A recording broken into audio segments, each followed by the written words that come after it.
अस्सलाम वालेकुम programmers, welcome to your channel do it. So programmers, आज के लेक्चर में हम समझेंगे कि मैप क्या होता है और डार्ट में हम इसे क्यों यूज़ करते हैं।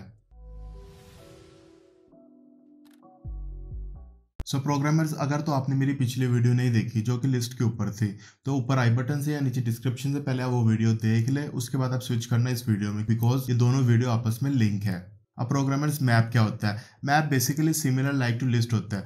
लिस्ट में जो है ना हम अपनी वैल्यूज़ को स्टोर करते हैं, लेकिन हम इसमें जो है ना उसके साथ एक की भी प्रोवाइड करते हैं वैल्यू के साथ, दोनों एक पेयर में स्टोर करते हैं हम इसमें। लिस्ट में जब हमने अपनी वैल्यू को गेट करना होता था तो हम उसके इंडेक्स के थ्रू अपनी वैल्यू को गेट करते थे, लेकिन मैप में जो है ना हम उसकी की के थ्रू अपनी वैल्यू को गेट करेंगे। अब how to initialize a map? Programmers, map को इनिशियलाइज करने के दो मेथड है, एक सिंपल सिंटैक्स मेथड है और एक है कंस्ट्रक्टर मेथड। सिर्फ दोनों में इनिशियलाइजिंग डिफरेंट है, आउटपुट या रिजल्ट दोनों का सेम आएगा। इस वीडियो में मैं आपको सिंपल मेथड ही समझाऊंगा, कंस्ट्रक्टर वाला मेथड मैं आपको नहीं समझाऊंगा, क्योंकि मैंने भी क्लास वाला टॉपिक आपके सामने कवर नहीं किया। ये उसमें ऑब्जेक्ट्स वगैरह ये काफी चीजें डील करनी है, तो मे बी मैं क्लास कवर करने के बाद आपको जो है ना कंस्ट्रक्टर वाले मेथड के थ्रू भी मैप को इनिशियलाइज करना सिखा दूं, लेकिन आउटपुट दोनों का सेम आएगा। इसलिए मैं इस टाइम फिलहाल सिंटैक्स वाले मेथड के थ्रू ही चलूंगा। तो अभी हम आते हैं अपनी कोडिंग की तरफ। सो प्रोग्रामर, सबसे पहले तो आपने अपना VS कोड ओपन कर लेना है। VS कोड ओपन करने के बाद आपने वहाँ पे void main वाला फंक्शन ऐड कर लेना है। void main फंक्शन ऐड करने के बाद प्रोग्रामर्स, अब हम यहाँ पे जो है ना where कीवर्ड का यूज करेंगे। अब where कीवर्ड हम इसलिए लिख रहे हैं क्योंकि लिस्ट या मैप में जो है हम डिफरेंट टाइप ऑफ डाटा को स्टोर करते हैं, और where कीवर्ड जो है ना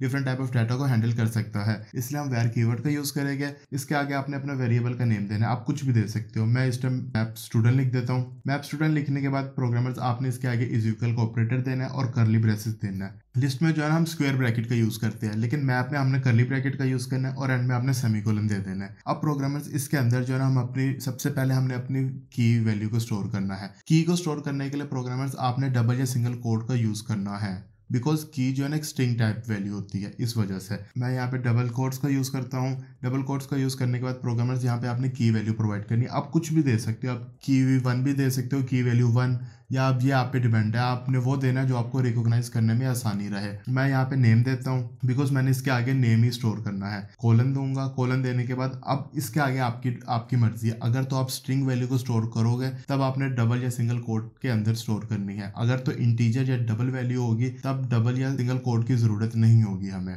मैं यहाँ पे नेम स्टोर करता हूँ, नेम में लिखता हूँ यहाँ पे आयरन मैन। इसके बाद आपने कोमा देना है सेपरेशन के लिए, फिर आपने दोबारा डबल कोट्स का यूज करना है और यहाँ पे मैं देता हूँ सेमेस्टर, क्योंकि मैं स्टूडेंट के डाटा को गेट कर रहा हूँ, इसलिए मैं यहाँ पे सेमेस्टर लिख रहा हूँ। सेमेस्टर लिखने के बाद यहाँ पे मैं लिखता हूँ 4th सेमेस्टर, फिर मैं कोमा देता हूँ, फिर डबल कोट्स, इसके आगे जीपीए मीन स्कोर, इसके आगे फिर कोलन। अब मैं जीपीए 2.98 दे देता हूँ, बिकॉज ये डेसिमल नंबर है, डबल डाटा टाइप भी हमारे जो है इस तरह हैंडल हो जाएगा। अब इसके आगे प्रोग्रामर्स आपकी मर्जी है, आपने कोमा देना तो दे लो, ना दोगे तो अब भी एरर नहीं आएगा। सो प्रोग्रामर्स, ये मैंने जो है ना 3 वैल्यू को स्टोर कर लिया अपने मैप के अंदर, और तीनों अलग अलग टाइप की वैल्यू है। एक स्ट्रिंग है, एक हमारे पास इंट है और एक हमारे पास डबल है। तो प्रोग्रामर्स इसको प्रिंट करते हैं। प्रिंट करने के लिए आपने सिंपली यहाँ पे प्रिंट लिखना है, इसके अंदर आपने वेरिएबल का नेम देना है और एंड में सेमीकोलन।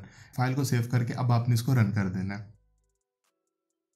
सो प्रोग्रामर्स, आप देख सकते हो कि हमारा आउटपुट यहाँ पे डिस्प्ले हो चुका है हमारी कंसोल में। अब जैसे कि प्रोग्रामर्स, मैप में मैंने यहाँ पे स्क्वायर ब्रैकेट के अंदर 0 इंडेक्स दिया था, बिकॉज आयरन मैन इस टाइम 0 इंडेक्स में स्टोर है। लेकिन अगर हम मैप में इस तरह करेंगे तो यहाँ पे हमें नल शो होगा, बिकॉज ये देखिए आप, हमें यहाँ पे नल शो हो रहा है, बिकॉज हमारे पास कोई भी 0 की वैल्यू नहीं है। यहाँ पे नेम है, यहाँ पे सेमेस्टर है, यहाँ पे जीपीए है। अगर तो हमें आयरन मैन को गेट करना है ना, तो हम यहाँ पे नेम देंगे, हम यहाँ पे की वैल्यू प्रोवाइड करेंगे, किस की हमें वैल्यू चाहिए। तो आप देख सकते हो प्रोग्रामर्स, हमारा यहाँ पे आयरन मैन प्रिंट हो चुका है। एक और चीज प्रोग्रामर, जैसे कि मैंने अपने पिछले लेक्चर्स में भी समझाया है कि डार्ट जो है ना केस सेंसिटिव प्रोग्रामिंग लैंग्वेज है। अगर हमने यहाँ पे नेम लोअर केस में लिखा है तो यहाँ पे हमने जब उसके डाटा को गेट करना है ना, तब भी हम लोअर केस का ही यूज करेंगे। अगर मैं यहाँ पे एन कैपिटल कर दूं तब आप देखना आउटपुट तब भी हमारे पास नल आएगा, क्योंकि हमारे पास कोई भी की नेम जिसमें एन कैपिटल ऐसी है ही नहीं। दैट्स वाई हमारे पास यहाँ पे नल प्रिंट हो रहा है। अब मैं आपको बताता हूँ, अगर तो हमने एक्सटर्नली किसी वैल्यू को ऐड करना है, मतलब बाद में अगर हमने कोई वैल्यू ऐड करनी है, तो उसके लिए हम क्या करेंगे, आपने यहाँ पे वेरिएबल का नेम देना है। वेरिएबल का नेम देने के बाद आपने स्क्वायर ब्रैकेट का यूज करना है। स्क्वायर ब्रैकेट के अंदर आपने डबल कोट्स देना है और डबल कोट्स के बाद आपने यहाँ पे अपनी की वैल्यू लिख देनी है। मैं यहाँ पे ये लिख देता हूँ। ये लिखने के बाद फिर आपने इज इक्वल ऑपरेटर यूज करना है। ये मैं 2 सेव कर देता हूँ और एंड में आपने सेमीकोलन का यूज करना है। प्रोग्रामर्स, अब देखिए जब मैं अब इसे प्रिंट करूंगा ना, तो हमारा ईयर भी जो है ना ऐड हो जाएगा हमारे मैप में। देखिए प्रोग्रामर्स, ऊपर यहाँ पे ईयर नहीं ऐड हुआ, लेकिन नीचे जो है ना ईयर हमारा ऐड हो चुका है हमारे मैप में। अब प्रोग्रामर्स, अगर तो हमने किसी वैल्यू को अपडेट करना हो तब हम क्या करेंगे, तब हम सिंपली इसी तरह अपडेट कर देंगे। यहाँ पे मैं जो है ना सेमेस्टर लिख देता हूँ।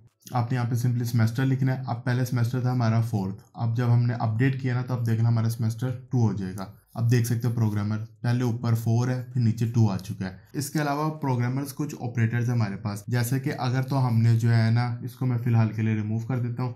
जैसे कि प्रोग्रामर्स आप देख सकते हो कि यहाँ पे हमारे पास जो है ना की और वैल्यू दोनों चीज़ें प्रिंट हो रही है। लेकिन अगर आप चाहते हो कि सिर्फ की वैल्यू प्रिंट हो तो उसके लिए आपने जो है ना वेरिएबल के नेम के आगे डॉट यूज़ करना है। डॉट यूज़ करने के बाद अगर तो आपको सिर्फ की चाहिए तो यहाँ पे आपने सिर्फ की लिखना है। की लिखने के बाद आपने इसको सेव करना है, रन करना है। अब आप देख सकते हो यहाँ पे हमारे पास सिर्फ नेम, सेमेस्टर एंड जीपीए हमें सिर्फ की शो हो रही है। इसी तरह हमारे पास वैल्यू भी होती है कि अगर आपने सिर्फ वैल्यू गेट करना है तो ये देख सकते हो प्रोग्रामर्स। अब हमें जो है ना सिर्फ वैल्यू जो है ना यहाँ पे प्रिंट हो रही है। इसके अलावा यहाँ पे और भी काफी फंक्शंस एंड ऑपरेटर्स होते हैं। अगर तो आपने उसको चेक करना है तो आप यहाँ पे पॉइंट्स लगा के जो है ना स्क्रॉल कर सकते हो। काफी फंक्शंस एंड ऑपरेटर्स हमारे पास यहाँ पे है। मैं आपको एक दो और बता देता हूँ, जैसे कि इज एम्प्टी वाला फंक्शन या ट्रू या फॉल्स प्रिंट करेगा। इज एम्प्टी मतलब कि ये हमें ये बताएगा कि हमारे मैप एम्प्टी है कि नहीं है। इस टाइम तो हमारी मैप एम्प्टी नहीं है क्योंकि इसमें हमारे पास 3 डाटा स्टोर है। तो अगर मैं अभी इसको रन करूंगा ना तो हमें फॉल्स आएगा आंसर। देख सकते हो कि हमें फॉल्स शो हुआ है आउटपुट में। इसके अलावा एक और है इज नॉट एम्प्टी वाला। अगर तुम्हारी एम्प्टी नहीं है तो हमारी एम्प्टी नहीं है तो अब देखना प्रोग्रामर हमें ट्रू शो होगा कंसोल में। ये देख सकते हो प्रोग्रामर ट्रू शो हो रहा है। तो that is for today programmers. उम्मीद है कि आपको मैप की समझ आ गई। अगर तो वीडियो अच्छी लगी तो वीडियो को लाइक कर देना, चैनल को सब्सक्राइब कर देना, और अगर मैंने कोई कॉन्सेप्ट मिस कर दिया या अगर आपको किसी चीज की समझ नहीं आई तो आप मेरे से कमेंट सेक्शन में पूछ सकते हो।